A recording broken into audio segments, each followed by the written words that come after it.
Hi, I'm Jeremy Lazarus. I'd like to talk to you about something called performance profiling. Now, performance profiling is a way that individuals, often at work or certainly in sport, can improve their performance. And it's a way that you, if you're a life coach or a business coach or a line manager or a sports coach, it's a way that you can help them to improve their performance. Let me explain a bit of the background and also how it works. So the background is basically comes from sports psychology. So as you can probably appreciate, most, if not all athletes, certainly at the elite level, they want to be as great as they can possibly be. And they know that by improving the different aspects of their particular discipline, whatever their particular sport, by improving each of those individual aspects, they're more likely to be more effective as an athlete and therefore more likely to perform better and win. And the same, of course, applies in the workplace. So if someone's a salesperson, for example, the different aspects of being a salesperson, if they can improve each of those aspects, they're more likely to win more business and or get promoted. So what you would do, and I'll use an example to illustrate this. Let's say you're a sports performance coach and you're working with a tennis player. You would ask that tennis player to list the attributes of an effective tennis player. And those attributes, using this example, would be things like forehand, backhand, serve, volley, smash, etc., etc.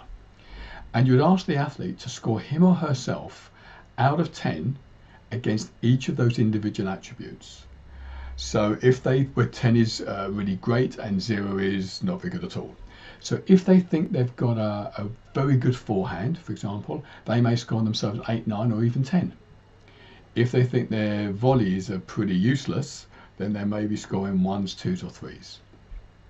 It's also, of course, important to be clear who they're comparing themselves to. So if they're comparing themselves to the top tennis players in the world and your client is maybe a county player, then to compare themselves to the best in the world, the scores are probably going to be 2, 3 or 4.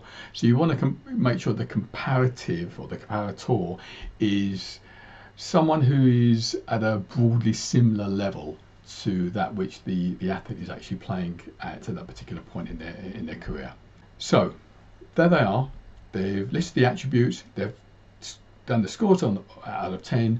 Your job then as a performance coach is to help them to identify which individual areas the athlete's going to work on and the specific tasks they're going to do in order to improve their scores.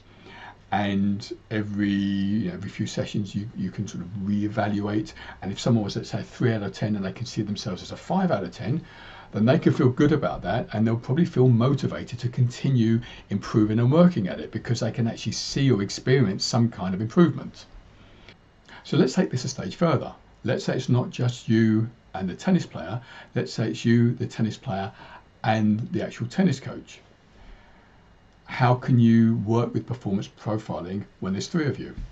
Well, what you would do, it's very similar to what I've just described. What you would do though is you would ask the tennis player and the coach to agree the attributes, which probably that was probably the easy part.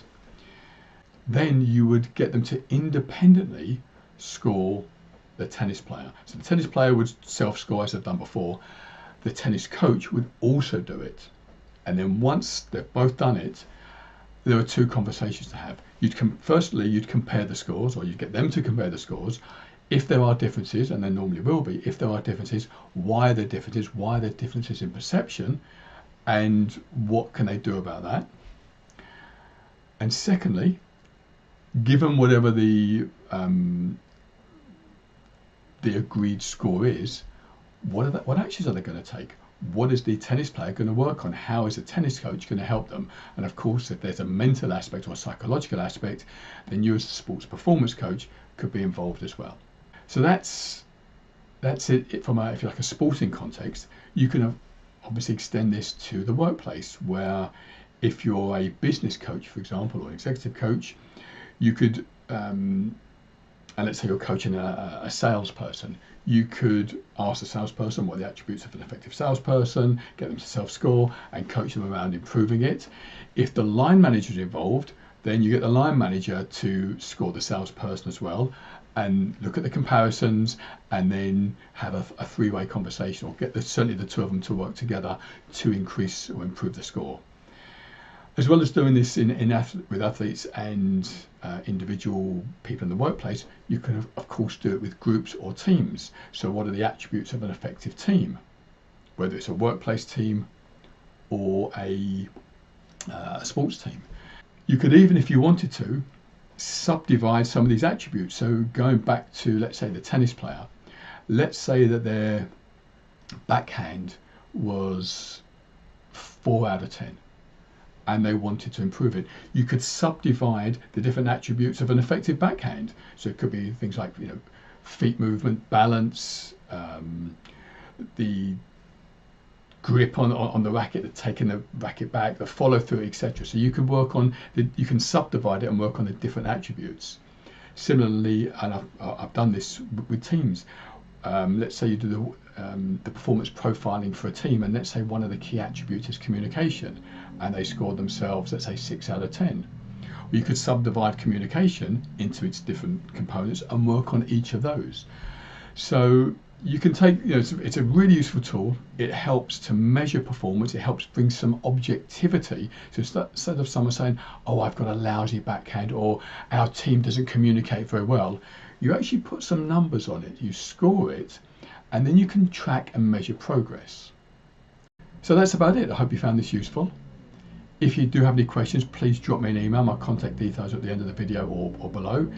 If you'd like to find out more or cover this or learn about this on some of my training courses, there's some information about the training courses that cover this further below.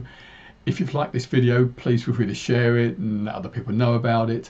And if you haven't already, please subscribe to my YouTube channel so you'll get these videos as I post them as soon as possible. Thanks very much indeed.